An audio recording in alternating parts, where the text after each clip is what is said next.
প্রধানমন্ত্রী তারেক রহমান সাহেব তিনিও তো গণভোটে হা ভোট দিতে বলেছিলেন, কি বলেছিলেন না? বলেছিলেন।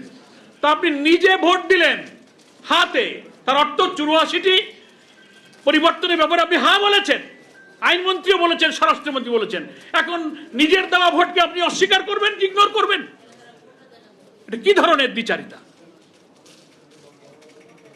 আর যদি বলা হয় যে আপনি এতদিন বলেননি এখন কেন বলছেন, তো ওই যে বলে যে তখন বলিনি এই জন্য, যদি ভোট না হয়, এর আর এক বালখিল্যতার কথা। ভোট না হয় মানে একই দিনে কোন সময় কি ভোট হবে এটা তো লন্ডন কনস্পিরেসি করে আপনারাই সব ঠিক করে আসছেন। আবার ভোট হবে না মানে আমরাই তো আগে গণভোট চেয়েছিলাম, আমরাই আগে স্থানীয় সরকার নির্বাচন ছিলাম, মনে আছে কিনা আপনাদের?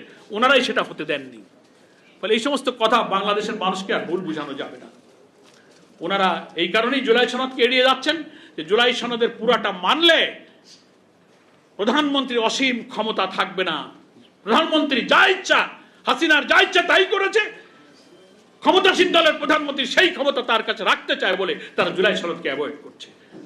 এই ঐক্যমত্য কমিশনে প্রধানমন্ত্রীর ক্ষমতার লাগাম টানা হয়েছে, প্রেসিডেন্টের ক্ষমতার ভারসাম্য রক্ষা করা হয়েছে। এইটা ওনারা মানতে রাজি না, সব নোট অফ ডিসেন্ট দিয়েছে। ফলে গণভোট মানতে হবে, কারণ গণভোটের 4টি প্রশ্নে কোনো নোট অফ ডিসেন্ট নাই। নোট অফ ডিসেন্ট আছে জুলাই সনদে। এই জন্য দেখবেন খেয়াল করে ওনারা কিন্তু জুলাই সনদ অক্ষরে অক্ষরে মানবে এ কথা বলে, কিন্তু একদিনও কিন্তু বলে নাই যে আমরা গণভোটের রায় মেনে নেব, তা কিন্তু বলেনি। অর্থাৎ সেই গণভোটে ওনারাই হা ভোট দিয়েছেন, কিন্তু সেটা মানবো তা তারা বলেন। আর ওনারা বলেন যে বিরোধী দলের উপরে, জামাতের উপরে ভূত চেপেছে, তারা মুনাফেক। তা আপনাদের এত নির্জলা দেওয়া কথা যখন ভঙ্গ করেন, আপনারা আমাদের মুনাফেক বলেন, তা আপনাদেরকে ইমানদার বলবো? নিজের দেয়া ভোট অস্বীকার করেন, একই সাথে একই মায়ের পেটে জন্ম নেওয়া 2 সন্তানের জাতীয় ভোটটা মানেন, গণভোটটা মানেন না। এটা দ্বিচারিতা হয় না? এটা ইমানদারি হয়?